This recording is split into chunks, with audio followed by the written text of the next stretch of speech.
I, for one, am very excited about this next segment because moms, we need support. We need to know we're not alone. We need a community. And that's exactly what we're going to discover next, because moms, we have one of the hardest jobs in the entire world, caring not only for our kiddos, but for our husbands and for ourselves, if we make the time, that is.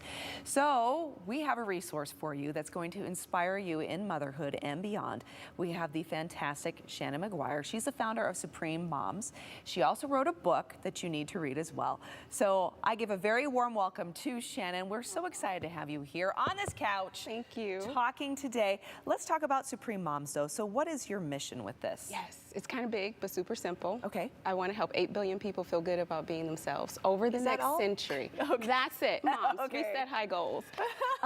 Coming off of a pandemic, especially seeing how many people feel bad about being themselves. Yeah. I just woke up and just said, you know, dang it, let's just go for it. What can we do?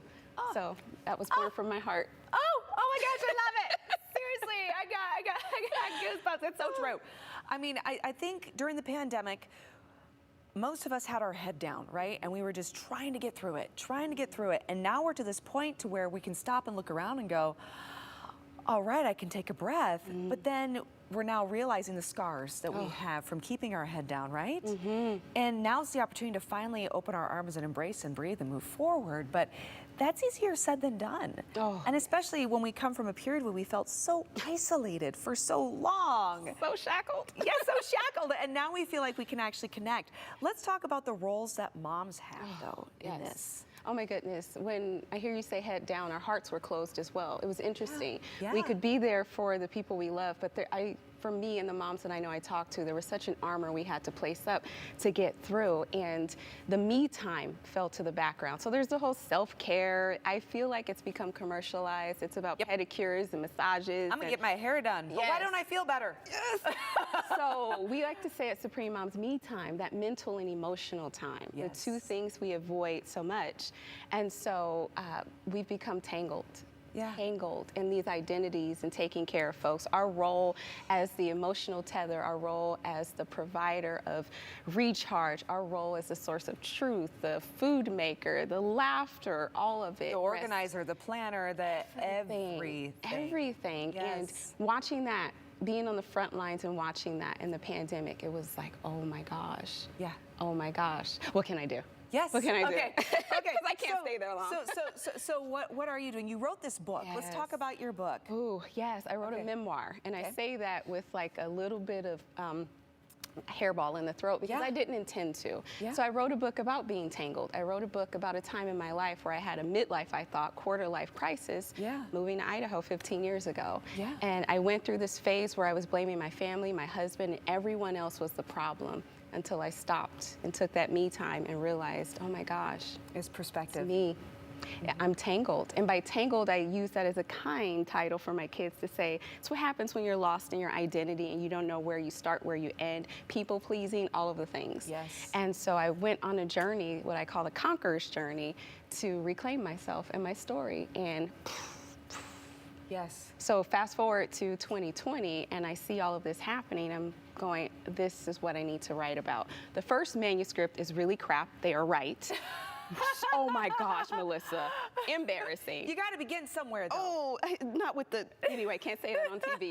But I was coming at it with logic in my mind. Yeah. I had to open my heart, and the pandemic really laid that bare. So I opened my heart, and I shared my story, not from a place of look at me, but look at we. The feelings are all the same. Yes. We all go through the same feelings. The story's different, but the feelings are the same. Oh my goodness. Okay, I'm feeling here. I'm hoping this is going through the lens and connecting with you at home right now, because it is so real. And Shannon, the reason I'm so excited to have you is because I have heard from so many people right now, regardless of your occupation, whether or not you are a mom, or if you're a stay-at-home mom, or if you're a working mom, or if you're a caregiver, or if you're just a single human being in this space right now. So many of us are going on this journey of untangling ourselves and realizing, what is our story now moving forward? who am I in this moment now, and what do I have to offer moving forward? Oh, yes, right? yes. That's exactly Yes. where I'm positioning the book and my story as a testament to what's probable when I say detangle, because it's like hair. Yes. You wash it, and every week you got to detangle it. And sometimes you just got to cut some of it out. Just cut Yes. it off. Oh, one day the shave is going to happen. Yeah, right. But especially for me, so I'm approaching grandmahood. I'm going to be a grandma in August, No. right?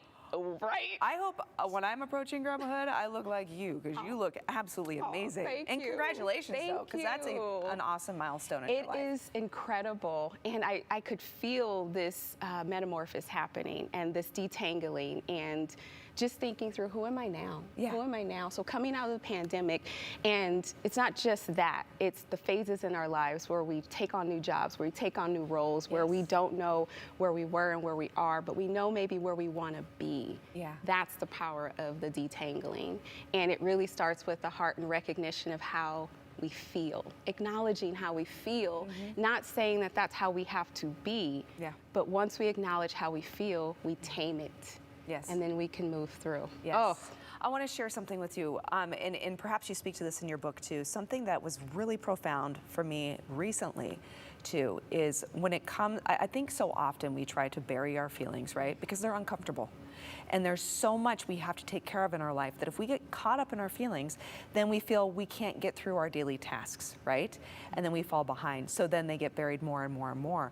And then sometimes it's like, well, I don't even know how to access my feelings because they're buried so far beneath this list of I've got to do, I got to do, I got to do, I got to do, that if you just stop and ask your body, what does your body need in this moment? How does your body feel?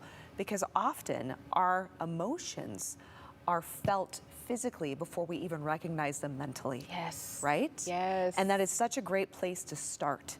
If something is buried so far deep, just say, what am I feeling at this moment? It could be a headache, it could be a stomach ache, it could be just a sense of unwellness. It could just be like, I'm tired, I'm hungry, I want a piece of baklava. Give it to me. Give it to me, yes. But start to just listen to yourself. Yes. Pay attention and listen to yourself, because you know more than you think you do. And that little voice is trying to tell you something. Oh, and So it's listen quiet. to it. And it's quiet, but you give it more attention, it'll get louder, and it does for a very important reason. Shannon, Supreme Moms, where do people go? I'm gonna say people. You know, it's called Supreme Moms. It's for moms and all caregivers. Yes. Yes. Where do they go to connect with you, to start their journey in becoming untangled, to find your book and read it? What do they do? SupremeMoms.com. My memoir is there, my podcast is there, and resources, more importantly, daily nuggets to help folks recharge. Yes. Just tiny little nuggets. We don't have a lot of those. time. We don't have a lot of time. That's right. Oh, but those little nuggets, it's a seed that's planted, and it'll grow and grow and grow as long as you just pay Over attention time. to it. Yes. Love it. Thank you, my friend. Appreciate Thank you. All right, stick around, everyone, because we have a lot more to come right here on Idaho Today, right after the break.